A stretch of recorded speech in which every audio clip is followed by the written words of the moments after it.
Foi? Então, a gente tinha feito aquele vídeo sobre a coisa da monogamia, né? E aí eu fiquei pensando no que a gente estava falando ali, tentando encaminhar mais a coisa na cabeça. E aí resolvi fazer esse outro vídeo aqui com coisas que eu pensei, contando um negócio que aconteceu ontem. Então vamos lá. Tá.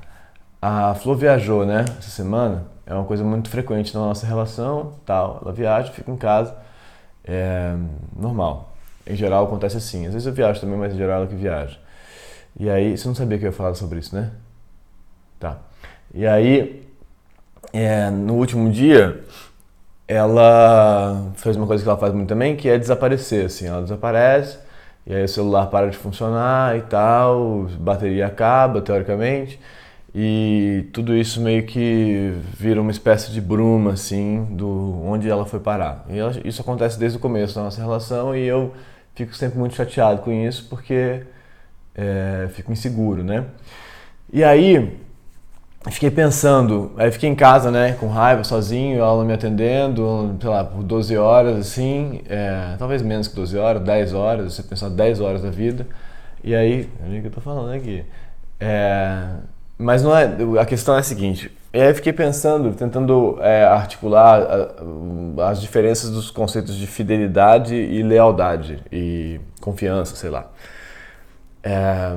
Porque no vídeo da Flor, que eu acabei falando no final, sobre monogamia, tinha uma ideia assim de que, bom, se a gente for sincero, a gente consegue ser monogâmico.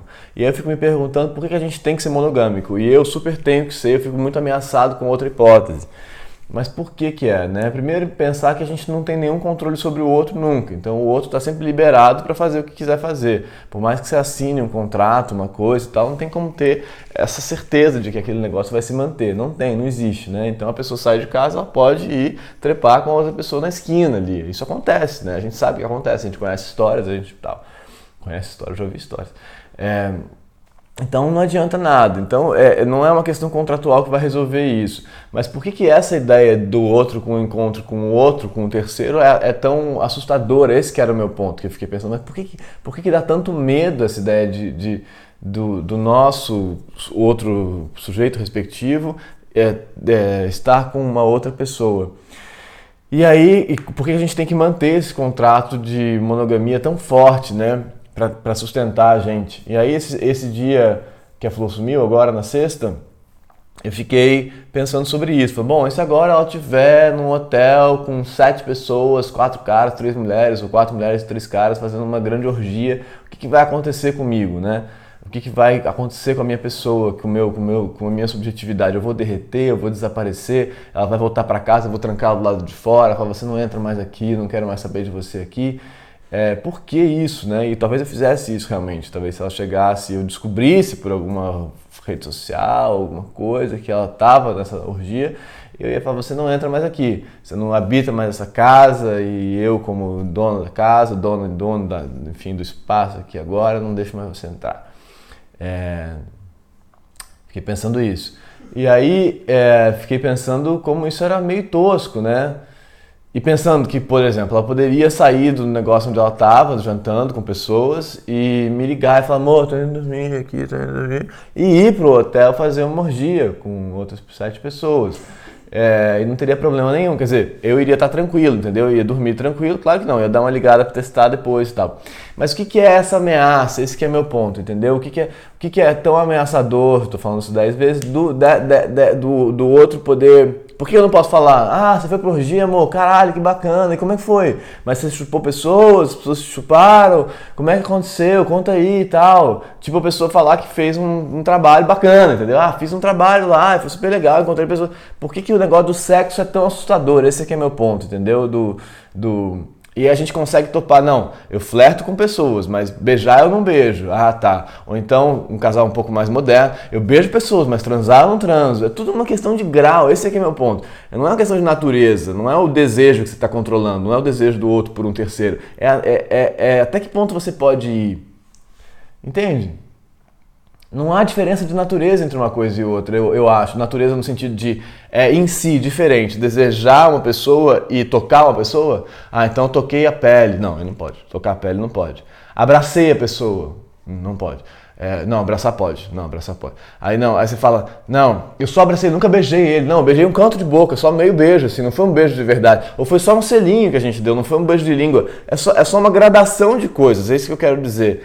Eu dei só um beijo, nunca passou disso, foi só um beijo que a gente deu. Cara, não, eu transei, mas foi só uma vez, só transei uma vez. Ou então, não, transei um mês, mas foi só um mês. Ou então, não, tô 10 anos, mas não quer dizer nada pra mim. O que eu quero dizer? São diferenças de grau, de tamanho, não de coisa em si. Porque a gente não consegue controlar o desejo. Esse é que eu estou querendo dizer. Não dá para controlar o desejo. A coisa está sempre aberta a acontecer, assim, não vai...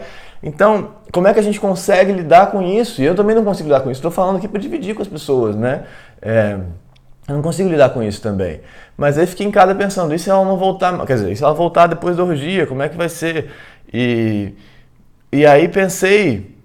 E aí me deu uma dor egóica, profunda, assim, tipo, me assim, deitado na cama aqui, sozinho, assim, falando, cara, ela tá no Rio, aquelas pessoas, 7 pessoas.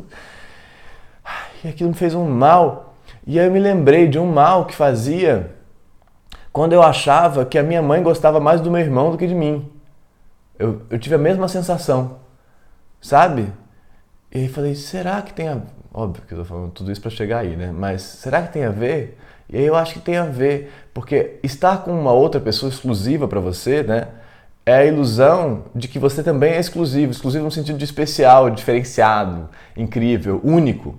Então, o fato daquela pessoa estar com você, seu marido, marida, enfim, esposa, namorado, whatever, o fato daquela pessoa estar com você te traz a sensação de que você é único no mundo. E de que não tem mais ninguém igual a você, de que aquela pessoa só ama você e tanto quanto você merece ser amado. Na sua cabeça louca. E aí quando você vislumbra a hipótese de que aquele outro esteja vibrando pro externo, você deixa de ser único, né? Você deixa de ser a melhor pessoa do mundo para aquela pessoa, para aquele outro. E eu acho que o pavor, no final das contas, é de se perceber como um qualquer, você mesmo. Sou mais uma pessoa, que ela pode desejar ou não. E é isso aí. Não estou aqui defendendo que foda-se, tanto faz, e que as relações não existam por isso. Acho que as relações existem como construção, e isso é muito sério. Por isso que eu estava falando um negócio de lealdade e de confiança. Lealdade é um conceito meio pesado, mas de lealdade, confiança, cumplicidade e tudo mais, porque você realmente consegue construir campos de profundidade que não tem em outros lugares. Mas não tem a ver com ser único. Eu não sou único, eu construo uma relação única.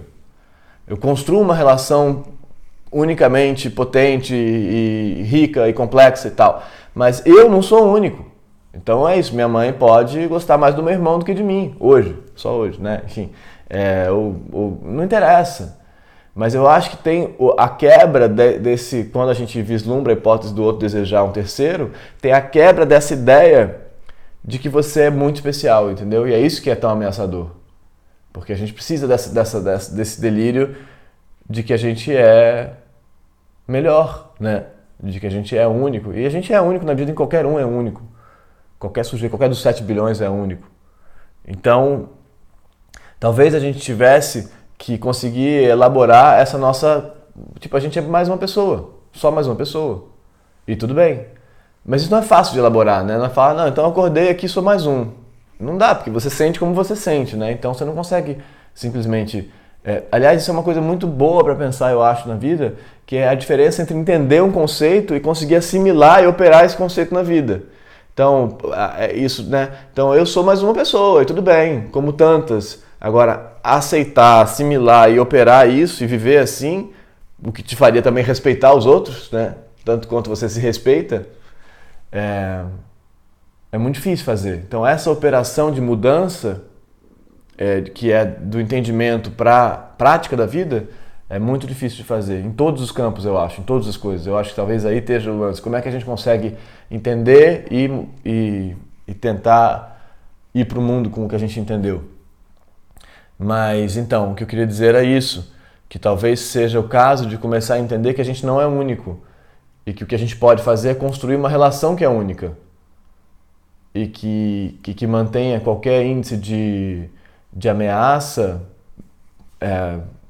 com menos potência, porque aquilo não ameaça mais a sua existência no mundo, porque a relação continua sendo única, entendeu? A relação continua sendo forte, potente e tal, e complexa, estranha.